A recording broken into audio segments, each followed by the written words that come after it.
So, good day mga ladies and mga gentlemen. So, eto na uli ang inyong man behind the lens. And ngayon, inagahan natin ang ating paglalagalag at pagbablog ngayon dahil nandito tayo ngayon dun sa coffee shop na nabisita na rin natin dati at na-vlog na rin natin dati. So, mga ladies, mga gentlemen at mga katambite, so, nandito ulit tayo ngayon sa Cafe Moto here in Tagaytay. So ito yung talagang tambayan ng mga bikers and riders natin dito, lalong-lalo na located ito sa dalawang kilalang gasinahan dito sa city ng Tagaytay. So ngayon, sinadya natin dito ngayon yung dalawang particular na limited summer edition drinks nila dito. Kaya mga ladies, mga gentlemen, tara, let's in!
So, mga ladies, mga gentlemen, katatapos lang natin mag-breakfast dito sa Cafe Moto Tagaytay, ang numero 1 ng bayan ng mga coffee lovers / riders dito sa Tagaytay City.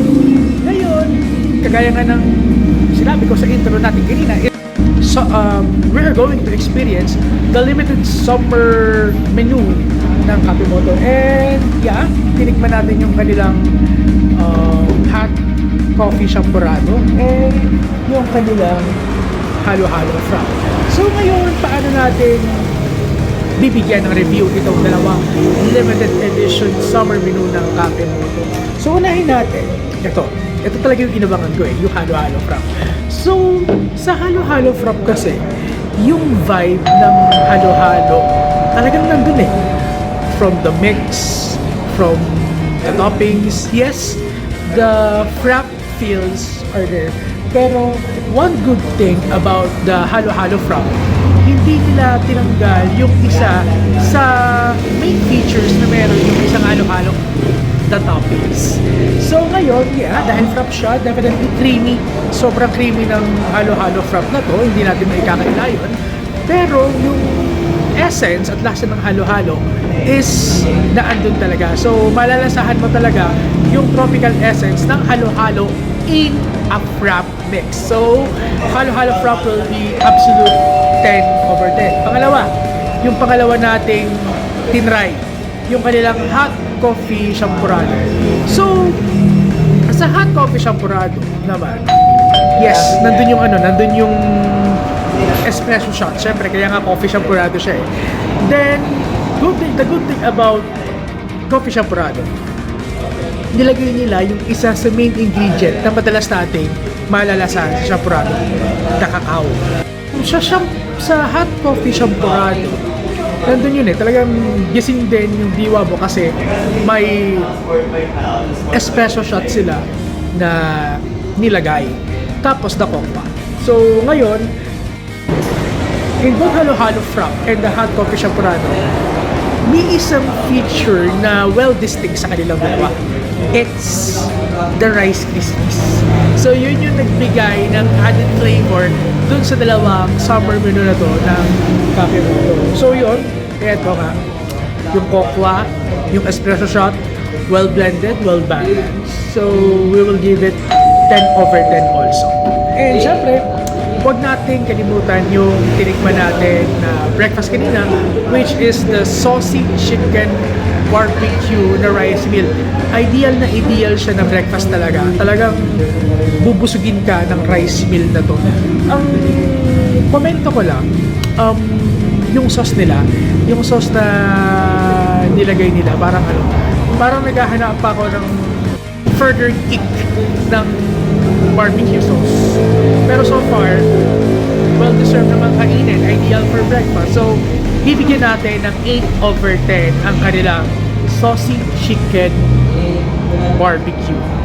So, yun, nung nagpunta ako dito sa Cafe Moto almost 2 years ago, meron pa silang mga inaayos sa mga interior nila that time. And kung titingnan natin ngayon, yung interior ng Cafe Moto, organized na siya, mas marami na siyang na-accommodate to customers, lalong-lalo na it is an ideal stopovers for those riders/bikers na malayo yung tinatahak na ruta. So, definitely, I think, babalik pa ako dito soon to have some time na makatambay dito. So yun, thank you very much sa ating pagtambay today dito sa ating hangout vlog for today. And sana sa mga coffee lovers natin dyan, itry nyo ang limited summer edition menu ng Cafe Moto, which is the coffee champurrado and the halo-halo frap. So yes, dyan na po nagtatapos ang ating vlog for today. So check on my socials for more updates. So see you on the next vlog, guys. Adios mga kapatid.